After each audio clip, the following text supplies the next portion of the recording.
कक्षा 12वीं के अंतर्गत आज का हमारा जो विषय है वह पढ़ेंगे पद्यखंड। चलिए पद्यखंड में हम क्या पढ़ेंगे आज देखते हैं।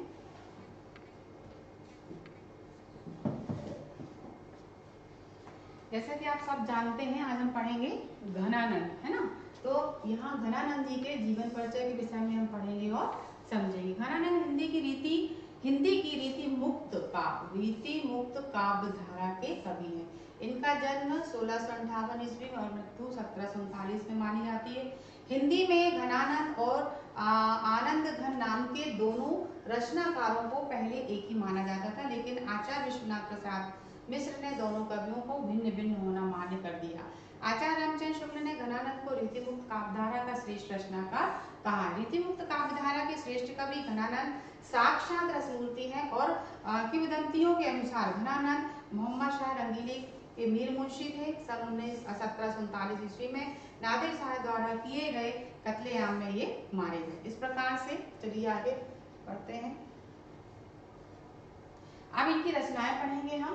घनानंद जी की रचना अधिकतर मुक्तक रूप में मिलती है। इनकी कुछ रचनाएं भारतेंदु हरिश्चंद्र ने सुंदरी तिलक पत्रिका में छापी। 1870 में उन्होंने सुजान शतक नाम के इनके 119 कवित्व प्रकाशित किए। इसके पश्चात जगन्नाथ दास रत्नाकर 1897 में इनकी वियोग बेली, है ना, विरह लीला नागरी प्रचारणी सभा प्रकाशित की। घनानंद कवित्व संग्रह सुजान विनोद और सुजान हित, वियोग बेली, आनंद घन जू, इश्क लता, जमुना जल और वृंदावन सत आदि की रचनाएं हैं। चलिए भाव पक्ष। इनकी कविता में रस श्रृंगार है जिसमें संयोग वियोग दोनों पक्षों का सटीक वर्णन है। उन्हें संयोग में भी वियोग दिखाई देता है। यहाँ यह कैसो संयोग न जानी पै करो जू वियोग न क्यों बिछोहत है। घनानंद के काव्य में संयोग का चित्रण अति अल्प। उनके काव्य में वियोग की साथी अवस्थाओं, दशाओं, स्थितियों आदि का स्वाभाविक चित्रण।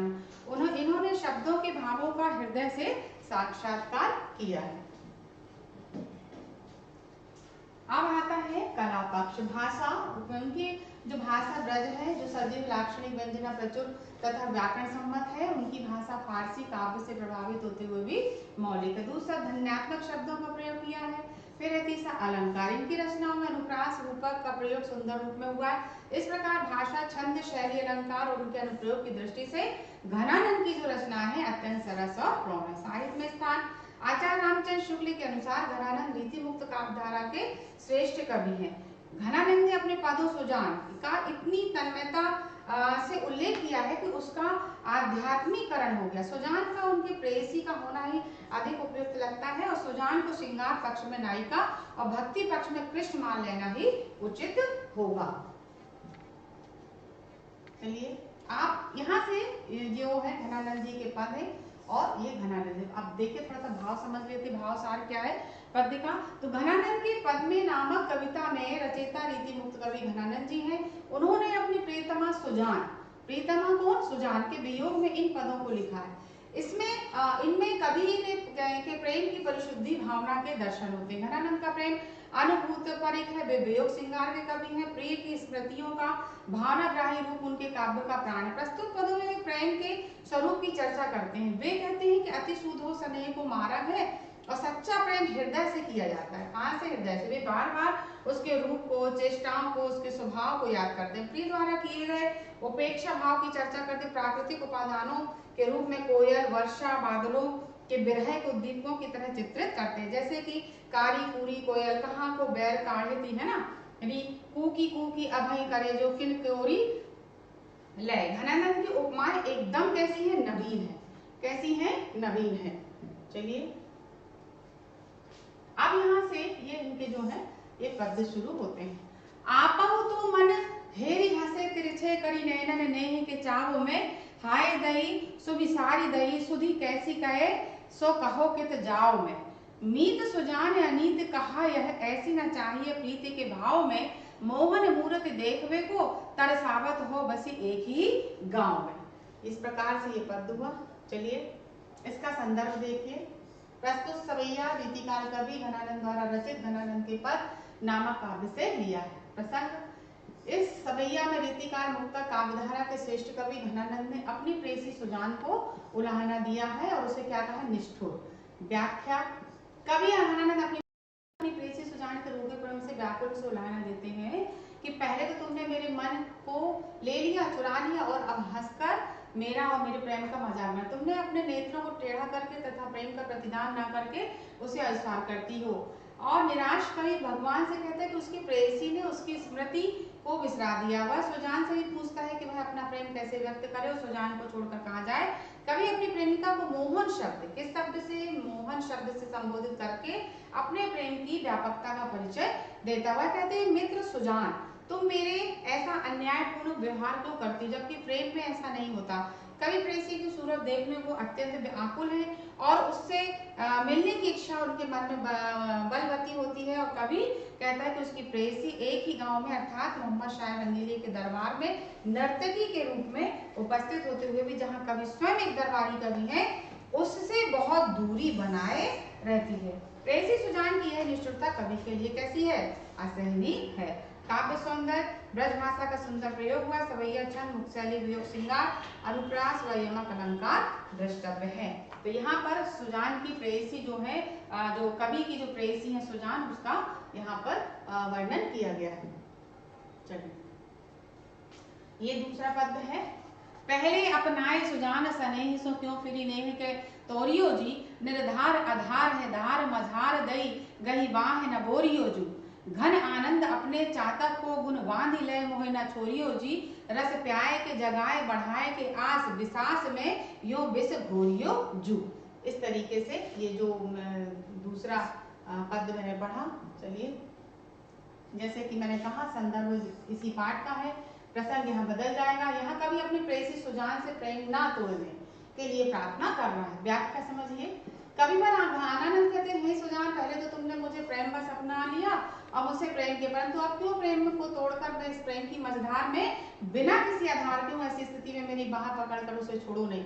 अर्थात इस प्रेम मार्ग में तुम्हारे अतिरिक्त कोई नहीं है, इसलिए मेरा हाथ पकड़कर बीच राह में मेरा हाथ साथ मत छोड़ो। चातक के आनंद घन अपने चातक के गुणों को ग्रहण करके अर्थात उसकी टेक का ध्यान करके मेरे साथ करना छोड़ो मत। जिस प्रकार चातक अपने प्रिय घन घन बादल को देखकर हर्षित होता उसी टेक है, वह स्वाति नक्षत्र की वर्षा का जल ही पीता है। गगन में घुमड़ते घन उसको आनंद देते। इसी प्रकार का कवि का चातक रूपी मन सुजान रूपी घन की ओर से टकटकी लगाए। मुझे प्रेम रस पिलाकर और मेरी आशा को बढ़ाकर मेरे प्रेम रस में विष धोखा घोलकर ना पिलाओ, अर्थात मेरे विश्वास में विश्वासघात मत करो। काव्य सौंदर्य, ब्रज भाषा का यहाँ बहुत सुंदर प्रयोग हुआ है और देशज शब्दों का प्रयोग बहुत ही सटीक है। तो यहाँ पर हम पढ़ रहे हैं सुजान के विषय में, है ना। चलिए, तीसरा, कारी पूरी कोकिल कहाँ को बैर काढ़त री, कूकी अभय करे जो किन कोरी लाए, पैड़ परे पापी ये कलापी निसी धौंस ज्यों ही, चातक रे घातक है तू कान फोरी ले, आनंद के घन प्राण जीवन सुजान बिना, जानी के अकेले सब घेरु दल जोरी ले, जौलो करो आवन विनोद बरसावन वे, तो लोर डरारे बज मारे घन घोरी ले। ये हुआ आपका ये जो पद है। संदर्भ जैसे कि मैंने कहा, पूर्वक प्रसंग यहाँ बदलेगा। प्रकृति के मन भाव प्रतीक में भी विरह में दग्ध कवि को प्रीतम सुजान के वियोग में कष्ट दे रहे हैं। व्याख्या समझिए। विरह अन्य पीड़ा से पीड़ित घनानंद कवि आनंद के प्रतीक कोयल से कहते हैं कि कोयल, तेरी मधुर आवाज भी मुझे कष्ट दे रही है। हे कोयल, तू कौन सा बैर मुझसे निकाल रही है, कू कर मेरे कलेजे को यूं ना निकाल रही है। पापी मोर मेरे पीछे पड़े जो रात दिन को करके मेरे को कष्ट दे रहे हैं, और केव करके जो मेरे को कष्ट दे रहे हैं। और चातक जो कभी प्रिय लगता था, आज वह अपनी आवाज से मेरे कान को फोड़ दे रहा। आनंद के घन प्राण जीवन सुजान के बिना मुझे अकेली जानकर सभी ने दल बना लिए और मुझे घेर कर दुख दे रहे। जब तक मेरे विनोद के देने वाले सुजान दूसरे भक्ति के अर्थ में नहीं आते, तभी तक हे दुष्ट घन बादल सब मिलकर गर्जना कर मुझे डरा लो। यहाँ बताया गया है कि संयोग श्रृंगार में जो प्रकृति के प्रतीक सुखदायी होते हैं, वे ही प्रतीक जब वियोग श्रृंगार में होता है तो कैसे हो जाते, दुखदायी प्रतीक होते हैं। यहाँ पर काव्य सौंदर्य है, प्रकृति के प्रतीकों का वैचित्र दिखाया गया है और ब्रजभाषा का प्रभावशाली वर्णन हुआ है। अब यहाँ पर देखो बच्चों, यहाँ पर आता है आपका अति लघुत्तरी प्रश्न। पहला प्रश्न क्या है, चातक को घातक क्यों कहे जाते हैं, एग्जाम में पूछा भी जाता है। तो क्या आएगा, चातक अपनी बोली के द्वारा विरह। बच्चों अब यहाँ पर जैसे अति लघुत्तरी प्रश्न है, ठीक है। तो जैसे मैंने आपको ये बताया, पहला प्रश्न क्या था, चातक को घातक क्यों कहा गया है। तो ये आएगा, चातक अपनी बोली के द्वारा विरही हृदय को चोट यानी दुख पहुंचा रहा है, इसलिए कवि ने उसे घातक कहकर संबोधित किया। क्या कह के संबोधित किया है, घातक कह के। किसको, कौन चोट पहुंचा रहा है, चातक अपनी बोली के द्वारा जो मतलब जो है हृदय को चोट पहुंचा रहा है। तो यहाँ पर चातक को घातक जो है, ये प्रश्न बहुत बार परीक्षाओं में भी पूछा जाता है और आता है, इसलिए आप इसको बहुत अच्छे से इनको तैयार कर लेंगे। दूसरा प्रश्न है, विश्वास में विष घोलने का काम किसने किया। देखिए इसका उत्तर क्या आएगा, विश्वास में विष घोलने का काम किसने किया था, सुजान ने। ये आता है कई बार वस्तुनिष्ठ क्वेश्चन के रूप में, लघुत्तरीय मतलब क्वेश्चन के रूप में ये पूछे जाते हैं। तो सुजान ने किया था। किसने किया था, विश्वास में विष घोलने का काम सुजान ने। पहले तो उसने क्या किया, दर्शन देने की आशा दिलाकर विश्वास दिया, फिर इसने क्या कर दिया, फिर मना करके, है ना, फिर मना करके उस विश्वास को क्या कर दिया, तोड़ दिया। तो इस प्रकार से यहाँ पर क्या आएगा कि विश्वास में विष घोलने का काम सुजान ने किया है, कि उसने पहले दर्शन देने से की आशा दिलाई और फिर इसके बाद उसने क्या कर दिया, मना करके उसका विश्वास तोड़ दिया। तो इस प्रकार ये जो प्रश्न मैं पढ़ा रही हूँ, ये परीक्षाओं में पूछे जाते हैं, जिनको कि आपको तैयार करना है, ठीक है। इसके बाद है लघुत्तरीय प्रश्न, ये दिए हुए लघुत्तरीय प्रश्न। सबसे पहला है प्रश्न नंबर पहला, तिरछे करी नैननी नेह के चाव में का आशय स्पष्ट कीजिए। ये आपका प्रश्न है। अब इसका देखिए उत्तर क्या आएगा, इस पंक्ति के माध्यम से कवि घनानंद अपनी प्रेयसी, उनकी घनानंद की प्रेयसी का क्या नाम क्या है, सुजान, है ना, की उदासीनता व निष्ठुरता की अभिव्यक्ति करते हुए कहते हैं कि कवि प्रेम के बदले प्रेम की कामना करता है। कवि प्रेम के बदले प्रेम की कामना करता है, किंतु प्रेयसी जो है अपनी आंखें फेर कर उसके प्रेम के प्रति अस्वीकृति प्रकट करती है, अस्वीकृति प्रकट करती है, अस्वीकार करती है उसके प्रेम को। तो प्रेयसी का ये जो निष्ठुर व्यवहार है ना, तो ये कवि के हृदय को क्या कर रहा है, गहरा आघात पहुंचाता है और वह क्या हो रहा, वेदना से भर जाता है। तो इस प्रकार तिरछे करी नैनन नेह के चाव का आशय ये पंक्तियों में दिया है। इस प्रकार इसका ये उत्तर आएगा, ठीक है। अब इसके बाद है घनानंद सुजान को क्या उल्हाना देते हैं। तो ये प्रश्न भी पूछे जाते हैं, परीक्षा में आते हैं, जिसको आपको तैयार करना है। तो देखिए इसका उत्तर क्या है, घनानंद अपनी प्रियतमा सुजान को यह उल्हाना देते हैं कि पहले तो मुझे, है ना, पहले तो मुझे तुमने प्रेम से अपनाया, फिर स्नेह को तोड़कर मुझे मझधार में बिना आधार के क्यों छोड़ दिया, ठीक है। चातक की आन से कुछ सीखकर मुझे बेसहारा मत छोड़िए, अर्थात प्रेम का रस पिलाने की आशा बंधाकर विश्वास में विष मत दीजिए। इस प्रकार से ये जो है घनानंद सुजान को उल्हाना देते हैं। तो ये यहाँ पर किसको उल्हाना दे रहे हैं, सुजान। सुजान कौन है, इनकी प्रियतमा। देखिए यहाँ पर लिखा है ना, घनानंद अपनी प्रियतमा, तो उनकी प्रियतमा कौन है, सुजान। तो ये प्रश्न के जो प्रश्न उत्तर हैं आपको परीक्षा के लिए बहुत अच्छे से तैयार करने हैं, क्योंकि ये परीक्षाओं में पूछे जाते हैं। बच्चों आप लोगों को बहुत अच्छे से तैयार करना है। चलिए अब आता है दीर्घोत्तरीय प्रश्न। कौन से प्रश्न आते हैं, दुर्ग, जैसे कि दिया है संकलित कविता के आधार पर प्रेम और सौंदर्य पर घनानंद के विचार लिखे, ये आपको याद करने हैं। और प्रश्न एक और है, घनानंद को प्रेम की प्रिय कहना कहाँ तक उचित है। तो एक प्रश्न आपको दीर्घोत्तरीय ये भी तैयार करना है आपके बुक के माध्यम से। बेटा आप उसको खूब अच्छे से तैयार करिएगा, पढ़िएगा उसको।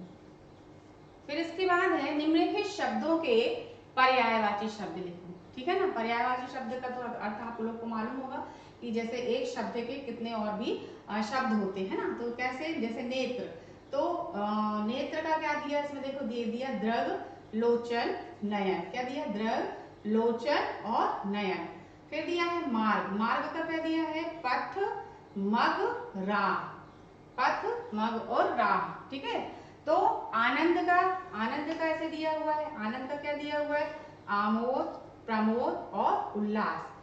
आमोद का क्या दिया है, आमोद, प्रमोद, आनंद का, उल्लास। तो ये प्रकार ये हो गया मार्ग का, है ना।